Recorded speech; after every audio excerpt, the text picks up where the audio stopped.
Welcome to episode 7 of Ristretto, short shots, any subject, and part of the Exchange Coffee Podcasting Network, presented by Kavoya Specialty Coffee. For this episode, we've gone deep into the archives to retrieve this Skype recording from 2018 of Kavoya's Managing Director, Rob Stephen, explaining SAS contracts. Always a relevant topic, and perhaps now more than ever. Rob? So SAS contracts are a tool that roasters can use to sort of jump the line and hold coffees that they would like preferred access to, or to hold a price and at a time when coffee is not available and have access to it at the quality level that they want. So SAS contracts are contracts. It's a mechanism for buyers to buy smarter and better. And as with any contract, they have obligations and rights and responsibilities. So let's talk about those for a second. There's two types of SAS contracts. SAS stands for Subject to Approval of Sample. So that means the contract is going to go one way if the contract is approved, and it's going to go one way if the sample is approved, and one way if the sample is rejected. And so let's talk about that. One of the flavors that we have is what we call NANS, or SASNANS.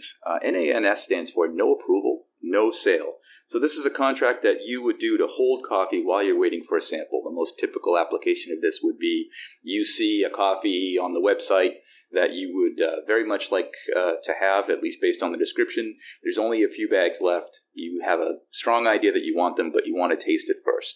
So you give your trader a call and you say, I'd like to do a SAS, NANS, or SASNANS contract on this coffee. And what will happen then is the trader will write that contract that will hold the coffee so that it won't be sold to anybody else. They'll then send you a sample, and you'll have 3 business days to approve or reject it. If you approve it, the coffee's yours, and the contract is executed. And if you reject it, the coffee is put back into the pool for sale, and the contract is canceled. So this helps an importer by giving another tool to sell coffee to people who want it. And it is something that really helps roasters by getting access to coffees and still allowing for tasting of the coffee. What often happens is people will see a coffee that they like, they'll order a sample, and in the 3 days of transit between the sample getting to them and them roasting it and cupping it, it gets sold out, and then they're disappointed. And so this is a way to head that disappointment off. This is something that we do with people that we trust, people that we're calibrated with, people that we know that if we hold the coffee for a few days and don't sell it, that they are going to take a good shot at it, and that they're going to give the coffee a fair chance, and that they're most likely to buy it if they like it.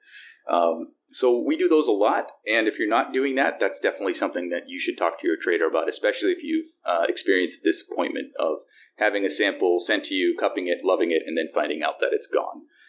The other way that we can do these SAS contracts is on a replace basis. We call those SAS Replace. That is usually done to either hold a price or to hold a commitment for a type of coffee where the coffee is not very unique and it's got a lot of different range of acceptable qualities or cup profiles. And so this is broader. This is usually done on a larger volume basis.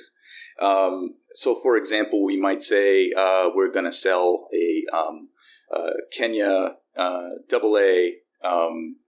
We have 6 or 7 lots. You know that you want one, and we'll try this one, and then we'll try that one, and then we'll try this one until you get one that you like. And so what happens is we send you a sample. If you approve it, it's yours. Contract's executed. If it's not approved, we can send you something else, and we'll keep doing that until you approve something. But basically, because it's not a no approval, no sale contract, you've made the commitment, and now it's just up to us to find coffee that matches that commitment. And so that's something that might have a more narrow application, but it is also extremely useful tool. So we write both of those contracts on a regular basis, and if you're not using those contracts, you should definitely talk to your trader, because those are things that really separate roasters getting good coffee and getting great coffee, and having access to coffees that other people don't have access to. Always important to understand how they work. Talk to your trader in depth. We have some blog posts on how SAS contracts work. Traders are all very versed in it. It's important not to abuse them. If you can't use it to squat on coffee, you can't use it to hold coffees just so that somebody else won't get them, or to hold a bunch and knowing you're only going to pick one. You should really only use them for coffees that you know you're going to buy, as long as they cup out. I think that an SAS contract should be an essential part of what you do. And if it's not, give us a call. Let us help you out.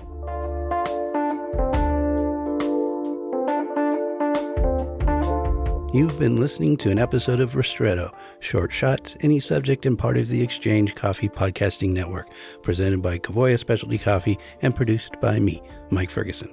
Our Ristretto theme music is Espresso Bar by Hans Hofken. You can always reach out with comments, questions, thoughts, and ideas at mike.ferguson@kavoya.com. Thanks for listening.